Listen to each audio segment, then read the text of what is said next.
இன்றைக்கி பாவக்காய் பொரியல் செய்ய போகிறேம்மா. இந்த பாவக்காய்க்கு ஒரு தக்காளி, ஒரு பெரிய வெங்காயம், 2 பச்சை மிளகாய் எடுத்துருக்கேம்மா. க்ளீன் பண்ணிவிட்டு பொடியை கட் பண்ணிக்கிறேம்மா. ஸ்டவ்வில் வடச்சட்டி வச்சுருக்கேம்மா. ஒரு 2 ஸ்பூன் அளவுக்கு கடலெண்ணெய் ஊற்றிக்கிறேம்மா.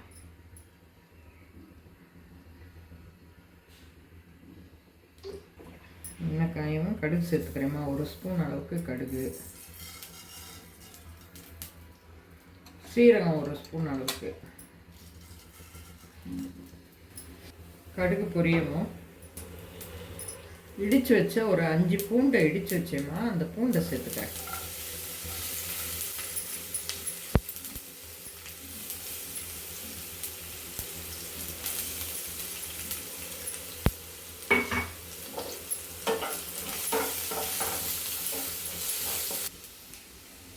பூண்டு வதங்கிடுச்சுமா.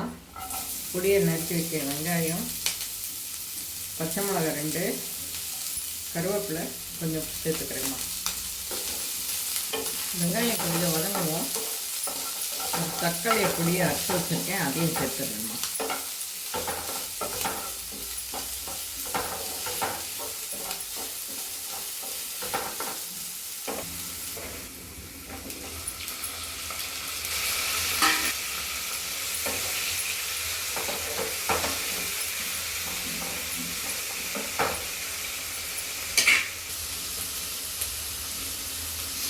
காய்க்கு தகுந்த உப்பை சேர்த்துறேம்மா.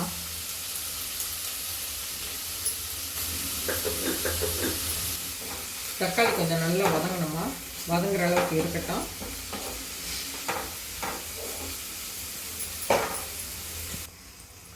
தக்காளி எல்லாம் நல்லா வதங்கிடுச்சுமா.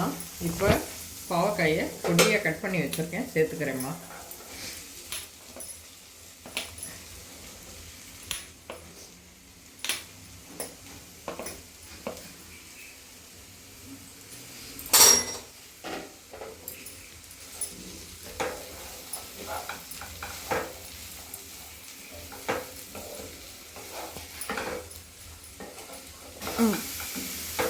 காயை ஒரு வதக்கியாச்சுமா.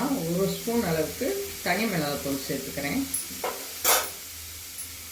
1/2 ஸ்பூன் அளவுக்கு ஒரு மஞ்சத்தூள் சேர்த்துட்டு ஒரு 1/4 டம்ளர் தண்ணியை லேசாக தெளித்து விட்டால் போதுமா. இந்த அளவுக்கு லேசாக தண்ணியை தெளித்து விட்டால் போதும். நிறைய தண்ணி ஊற்றாதீங்க. இந்த தண்ணியிலே பாவக்காய் வெந்துருமா.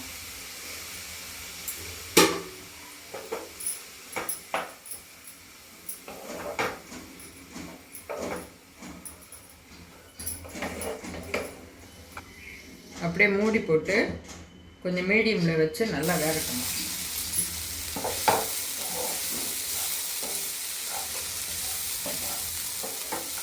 மூடி வச்சுட்டு அடிக்கடி கொஞ்சம் கிண்டி விட்டுக்கிட்டே இருங்கம்மா. கிளறி விட்டுட்டு தண்ணி வற்றவும் எடுங்க. இந்த ஓரளவுக்கு நல்லா வெந்துருச்சு பாருங்கள்.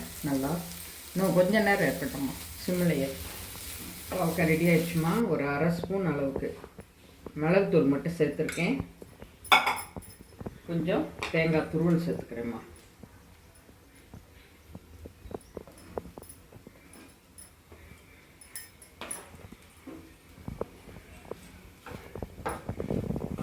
பாவக்காய் பொரியல் ரெடிமா.